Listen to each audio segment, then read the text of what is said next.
Something is making our cars uglier. And I'm not talking about the BMW design team, though they're not helping, are they?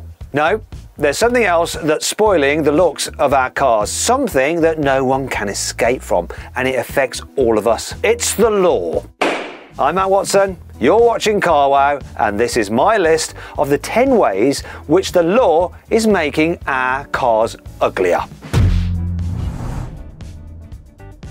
Yes, the law really is making cars uglier, and I've got the proof, starting with AEB, or Autonomous Emergency Braking. Sure, it's a great safety feature, and it probably helped prevent thousands of accidents, which is why it's now mandatory on all new cars. But making it work usually involves a sensor box on the nose of the car, and they look rubbish. So now we've got Audis that look like undercover police cars. Just look at the A6.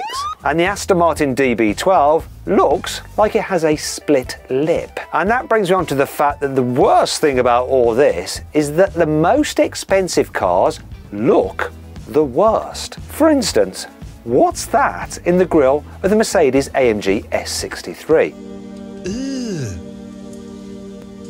Brother, It looks like the heating thermostat from a rented flat. And the Ferrari Roma? That's got a 1980s burglar alarm sensor jammed in the lower grille. What were they thinking? But it's about to get even worse. The safety regulations are about to get even stricter. This doesn't just mean ugly sensors. Some cars are about to disappear completely. The Toyota GR86.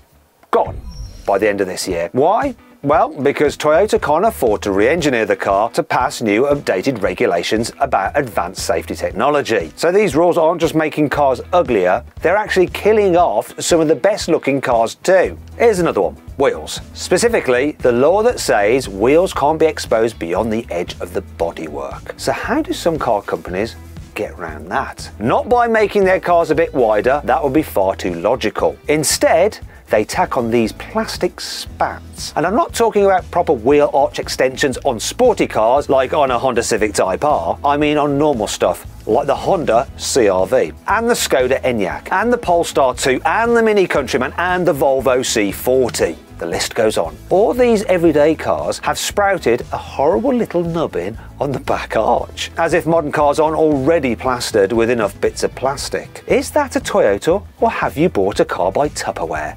I don't know. You'll actually start noticing these things everywhere next time you drive. The weirdest thing about these crappy bits of plastic is that some high-performance cars still have them. Even something as leery as the Lamborghini Aventador SVJ. This is already one of the widest cars ever made, and it still has little spats.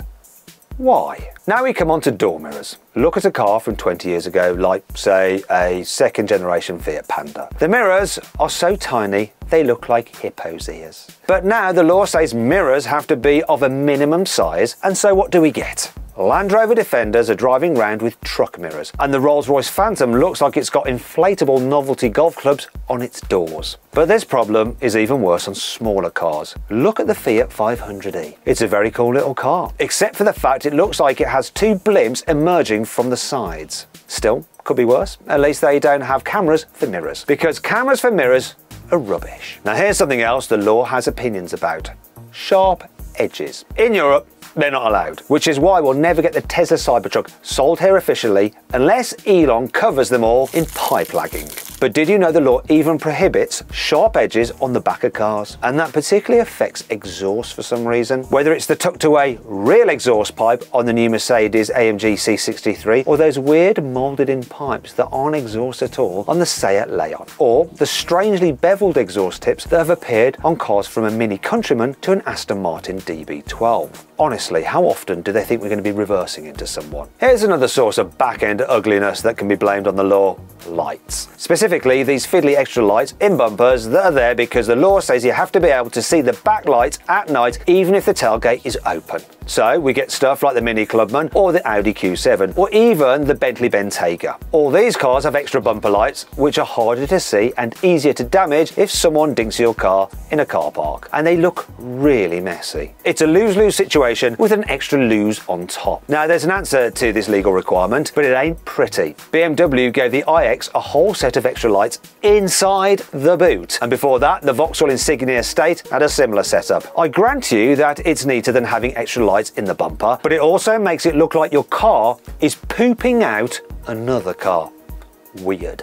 Okay, since we're talking about lights, here's something else that grinds my gears. Now, the law dictates that all cars have to have daytime running lights, but now that all cars have them, car makers are scrambling to make their DRLs more distinctive, and it's only going one way. Straight into the ugly tree. So, we've got the Kia Niro with lights that look like mystery symbols off a scientific calculator, and since Audi facelifted the Q8, it now has programmable DRLs. What is the point of that? What's more, the VW ID4 has a thin bright strip across the entire nose. It looks like you've nicked the ceiling light from your grand's kitchen. Let's stay round the front of the car for now, because here's another way in which the law is making cars uglier: pedestrian impact rules. They say that there has to be a minimum gap between the skin of the car and the hard bits underneath, like the engine and the bulkheads. So what this means is the fronts of these cars look like they've been on an extra lard diet. And that's not all. Now cars also need a cavity between the nose and the hard metal radiator. You can see all this empty space when the light catches it. And people with some BMWs make it even worse by painting the cross members inside. Why are you drawing attention to this? It looks terrible. You might as well draw an arrow on your face if you got a spot. So what else is the law ruining? Grills. Though not directly. There's no actual law about grills, otherwise we could make those light up ones on the Skoda Enyaq and the Rolls-Royce Ghost illegal. No, the law here is the one that's going to ban internal combustion cars in many countries by 2035. And car makers are already getting into a right tiz about how to hang on to their identities when all they make are EVs which don't actually require a grille. Apparently the answer is badly shaped fake grills. So you get this on the Audi SQ8 e-tron, and this horror on the Maybach EQS. And whatever the heck's going on here with the new Alfa Milano, or Junior, or whatever it's called this week. Blech. But actually the problem's bigger than that. The laws that dictate how efficient our cars should be and what they run on is ruining the shapes of the cars themselves. So, in the name of aerodynamics, efficiency and range, you get the Mercedes EQE and EQS that both look like differently sized bars of soap. And the Tesla Model Y that looks like a giant computer mouse. Come to think of it, what about the laws governing safety and how far your head is from the top of the windscreen? And how high your headlights are? Well, what do these laws give you? Generic shapes, which is why lots of medium SUVs basically look the same. The Audi Q5, Mazda CX-5, Ford Kuga, VW Tiguan, I mean, they're not exactly distinctive, are they? And finally, we come to front number plates. Now, in most countries, they've been the law for years. So how is it that most car companies don't design the front end of their cars to accommodate them? It's almost like they're surprised that they exist. It's as though they can't think of a place to put them that doesn't crash into some other design feature. BMW do it, Aston do it, Alfa design cars around tiny Italian plates and forget that everyone else's plates are bigger and look tacked on. In fairness, maybe this one is more the designer's fault, or maybe it's just another example of the law making cars uglier. There's a lot of it about. Hey, if you enjoyed the video, please give it a like, it really helps us out. If you click on the video windows, you can watch some more videos, and if you click on the CarWow logo, you can go to CarWow to see how much money you can save on your next car. Thanks for watching.